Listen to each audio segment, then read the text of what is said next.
बहुत बहुत नमस्कार, आदाब, सत श्री अकाल। आप देख रहे हैं मेरा YouTube channel mark the autograph और बहुत बहुत स्वागत करता हूं अपने चैनल पे। और प्लीज़ जिसने भी सब्सक्राइब नहीं किया है प्लीज़ सब्सक्राइब कर लो, क्योंकि आज बहुत खुशी का दिन है, मुझे बड़ी प्रसन्नता हो रही है। क्यों ये जानना है तो मैं बताता हूँ आपको। दोस्तों, जैसे कि आप जानते हैं कि अभी भी दिल्ली के इलेक्शंस का रिजल्ट आज चल रहा है और शाम तक केजरीवाल का पूरा सफाया हो जाएगा। अभी मतलब 20-22 सीटें दिखा रहा है, लेकिन शाम तक मुझे लगता है 15 सीटों पे सिमट जाएगी और बीजेपी 23 साल बाद परचम लहराने जा रही है नई दिल्ली पे। भैया कमाल है यार, मतलब इतनी ज़्यादा खुशी हो रही है कि मैं क्या बताऊँ। उसकी खुशी के भी रीज़न है, क्योंकि केजरीवाल ने क्या हुआ ना, 10-12 साल जो राज किया है उसमें सिर्फ दिल्ली की जनता को ठगा है। मतलब हर बार कोई ना कोई प्रॉमिस कर देना, हर बार ये कर देंगे, वो कर देंगे, वो कर देंगे, और जैसे बोलता है किया नहीं, कहता है एलजी साहब ने साइन नहीं किया, अमित शाह जी काम नहीं करने दे रहे, मोदी जी काम नहीं करने दे रहे। मतलब इतना धूर्त, इतना भ्रष्ट आदमी कैसे हो सकता है। मतलब अन्ना हजारे के आंदोलन से निकला एक नॉर्मल आदमी जो राजनीति में अपना परचम लहराना चाहता था, उसने एक पार्टी बनाई और रातों रात मतलब शोहरत की सारी सीटें जीत गया। मतलब 5 साल काम नहीं किया तो मैं समझ सकता हूँ, 5 साल नहीं काम किया, हो सकता है समझने में देरी हो जाए, 5 साल टाइम लगता है एक नई पार्टी को खड़ा होने में। फिर 5 साल और काम नहीं किया तो आदमी को उसने क्या कर दिया ना, दिल्ली की जनता को बेवकूफ़ समझने लगा। लेकिन 12 साल बाद दिल्ली की जनता ने उसे बता दिया कि भैया हम नहीं, तुम बेवकूफ़ हो। क्योंकि आम आदमी का जो जीवन होता है उसमें बहुत सारी नॉर्मल चीज़ें होती हैं, जैसे उसे पानी चाहिए, बिजली चाहिए, खाना चाहिए, सड़क अच्छी चाहिए, सुरक्षा चाहिए, क्योंकि जिसके लिए उसका पैसा टैक्स वगैरह कटता है सरकार को। लेकिन यहाँ केजरीवाल ने उस टैक्स के पैसे से अपना शीश महल बनवा लिया 60 करोड़ रुपए का, अपने लिए सुरक्षा इतनी बड़ी कर ली, मतलब और इतना ज़्यादा पैसा कमाया, सब अच्छे लोग को अपनी पार्टी से निकाल दिया, सब भ्रष्ट लोगों को भर दिया, दंगे के आरोपी अमानुल्लाह खान को भी ले लिया। मतलब ऐसे करके कोई भी पार्टी नहीं चल सकती है।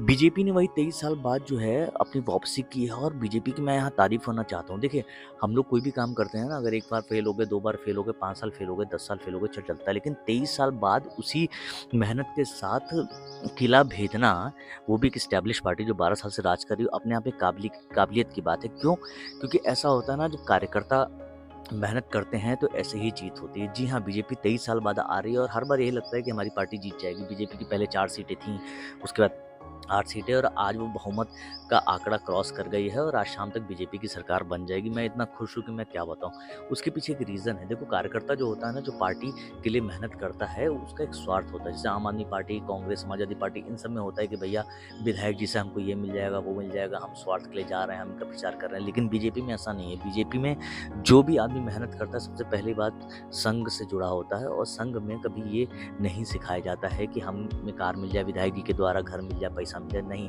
वो देश सेवा, राष्ट्र सर्वोपरि की नीति के साथ वो चुनाव में उतरते हैं और डोर टू डोर जाके मेहनत करते हैं। और कई लोग ऐसे हैं, जैसे हमारे क्रांतिकारी इतिहास में जब इंडिपेंडेंस मिली तो हम लोग भगत सिंह, राजगुरु, सुखदेव, इन सब लोग का नाम लेते हैं, लेकिन उसके अलावा 5,86,000 लोगों ने सीने पे गोली खाई है देश की आज़ादी के लिए, उनके नाम कहीं नहीं आते। लेकिन उन लोग का नाम भी बराबर का होना चाहिए। सेम उसी तरह कार्यकर्ता होते हैं। दिल्ली में बीजेपी ने एक एक सीट पर इतनी मेहनत की है, एक एक सीट पे समीकरण बनाया है, स्ट्रैटेजी बनाया, उसका मैं कायल हो गया हूँ। आम आदमी पार्टी की सबसे बड़ी समस्या ये है ना कि उसने बहुत सारे करप्ट लोगों को ले लिया। आम आदमी की जो स्टार्टिंग में टीम थी बड़ी कमाल की थी। कपिल मिश्रा भी थे उसमें, कुमार विश्वास भी थे। अगर कुमार विश्वास होते तो पार्टी कहीं और होती। उसके अलावा किरण बेदी थी। इन सबको हटा दिया क्योंकि भ्रष्टाचार में डूब गया था। कसम खा के बोलते कि मैं बच्चों की कसम खा के बोलता हूँ कि मैं सिक्योरिटी नहीं लूँगा, मैं बच्चों की कसम खा के बोलता हूँ कि बंगला नहीं लूँगा, लेकिन 60 करोड़ का बंगला बना लिया। दूसरे स्टेट की सिक्योरिटी भी उसे चाहिए। मतलब इतना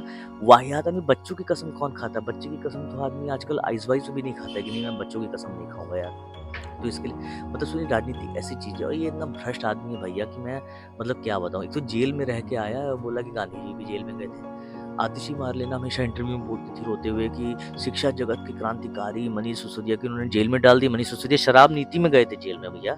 ये सब लोग जेल में गए थे, सब के सब चुनाव हार रहे हैं। मतलब मनीष सिसोदिया तो हार गए, अरविंद केजरीवाल भी हार गए और बाकी लोग भी हारने वाले हैं। इससे एक चीज़ सीखने को मिलती है दोस्तों।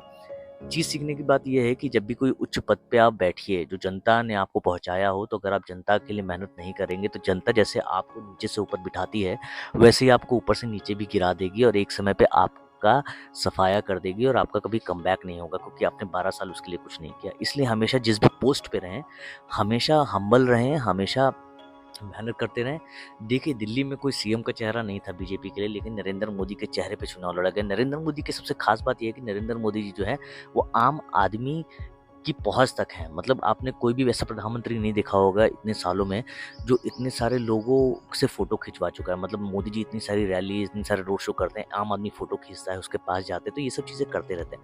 लेकिन कई ऐसे प्रधानमंत्री हुए जिनको आदमी ने पास तक नहीं देखा, आम आदमी बाकी सब तो छोड़ ही दो। लेकिन मोदी जी का ऑरा इसीलिए है क्योंकि वो आम जनमानस से बहुत रिलेट कर पाते हैं कि नहीं भैया मैं भी गरीब था, मैं भी गरीबी से आया हूँ, आप भी गरीब हो, तो हम दोनों भाई-भाई हैं। उस नीति के साथ वो सब हम्बल के साथ वो मेहनत करते हैं, वो चेहरा ऑरा उनके चेहरे पे दिखता है, इसीलिए देश की जनता उनको इतना प्यार करती है। इसीलिए बीजेपी जिसकी 2 सीट थी आज 402 है और हर जगह वो सरकार बना रही है। तो दोस्तों सच बता रहा हूँ, मेहनत ज़रूर करिए, मेहनत के साथ-साथ हम्बल रहिए। जिस चीज़ के लिए मेहनत कर रहे हैं, जो लोग आपको आगे पहुँचाते हैं उनका हमेशा साथ रखिए, अच्छे लोगों का साथ कभी मत छोड़िए।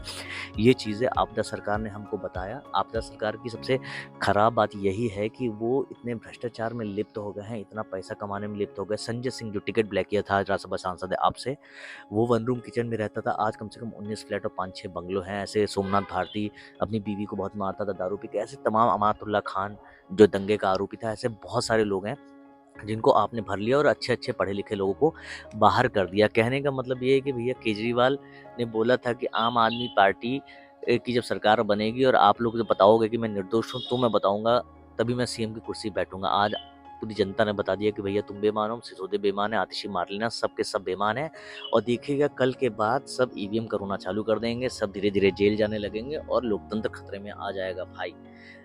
दिल्ली चुनाव एक बहुत बेहतरीन चुनाव था, एक बहुत अच्छा एग्ज़ाम्पल था कि आपका जीवन